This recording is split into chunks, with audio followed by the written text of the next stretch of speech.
Welcome to our deep dive. Today we're exploring atomic habits. Oh yeah, this is going to be fun. It really is. We're going to uncover how those small everyday actions we take can lead to huge changes. It's all about understanding the science behind habits. If Okay? exactly. And you know what? You've actually shared some really interesting personal materials with us beforehand. Oh yeah. Articles, notes, even some goals you've set for yourself. So this deep dive is going to be extra impactful for you. Cool. I'm excited. Me too. Yeah. So one of the things that really stood out to me in Atomic Habits was this concept of the plateau of latent potential. Oh yeah, I love that one. It's such a great way to visualize how small changes accumulate over time. It is. It's like, heating an ice cube, right? Perfect analogy. From 25 degrees to 31 degrees, you don't actually see any change. Nothing. But all that work, all that heat is still being stored up. Building, building, building. Exactly. And then, bam, it hits 32 degrees. Melts. It's the same with our habits. Absolutely. It's easy to get discouraged when we don't see results right away. I know I do. But those small, consistent efforts, they're really laying the foundation for something amazing. It's so true. And it's not just about building good habits either, right? Yeah, no. It's about changing our beliefs about ourselves, too. Like who we are at our core. Right. Clear says, behavior that is incongruent with the self will not last.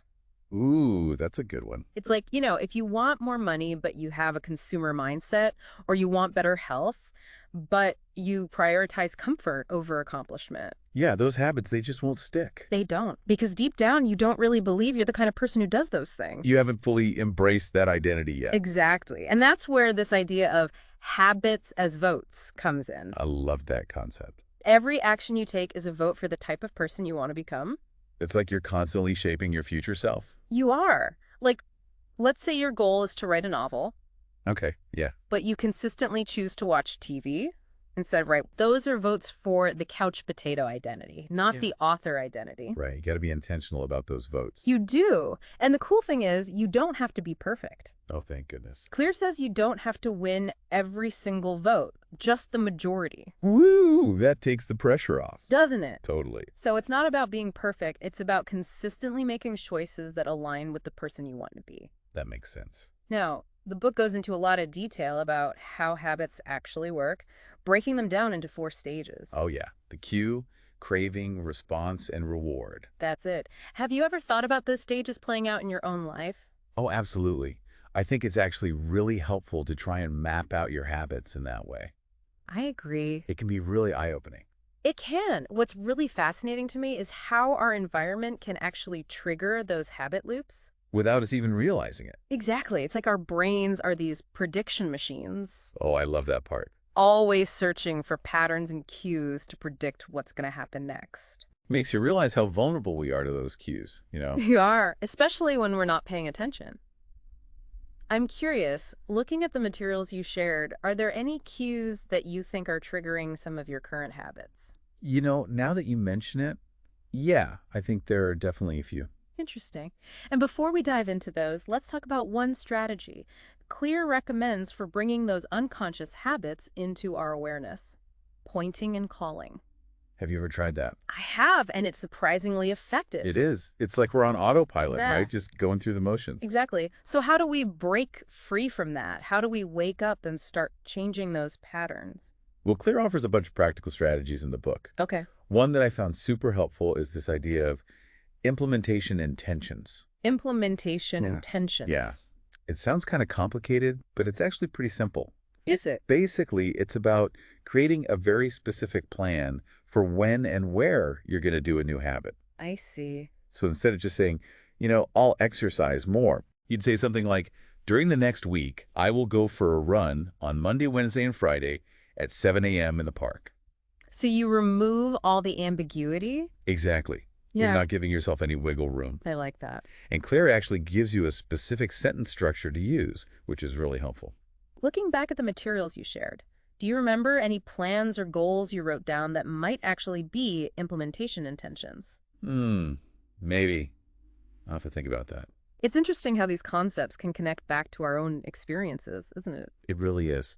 And this leads to another strategy I think could be helpful for you based on some of the goals you mentioned. What's that? It's called habit stacking. Habit stacking. I like the sound of that. Right.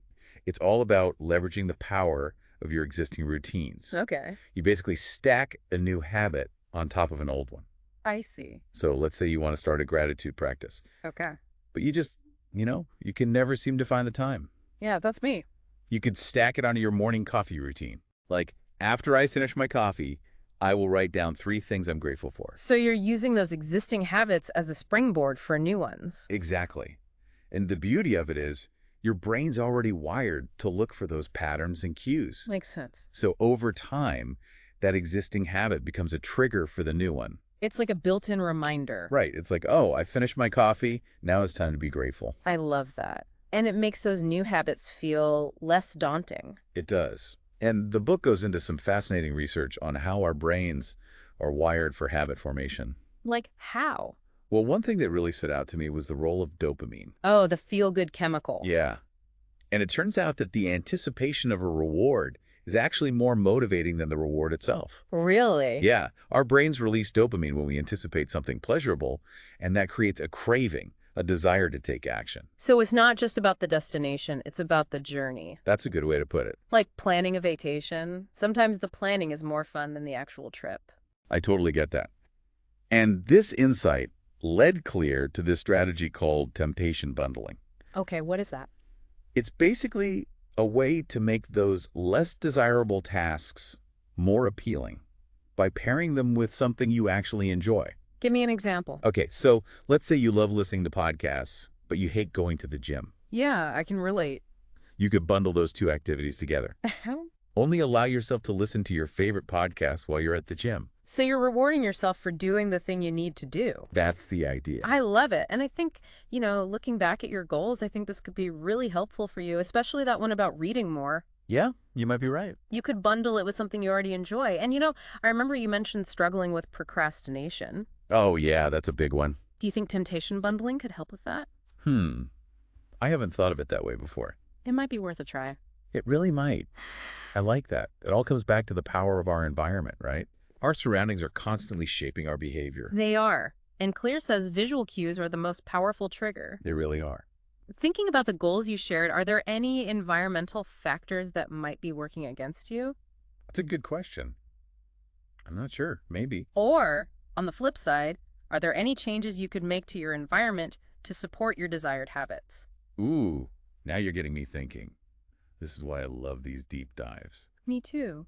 It helps to have that outside perspective to see things we might be missing. I agree. Sometimes those subtle environmental cues are the things that trip us up the most. I think that's so true. It's like they're hidden in plain sight. They are. Yeah. And it's not until we make a conscious effort to pay attention to them that we even realize they're there. Exactly. And that's where I think this idea of changing context can be really helpful. It really is. Like, I used to keep a bowl of candy on my desk, Oh, I see. and I would just mindlessly grab some all the time. Yeah, the temptation. It was so bad.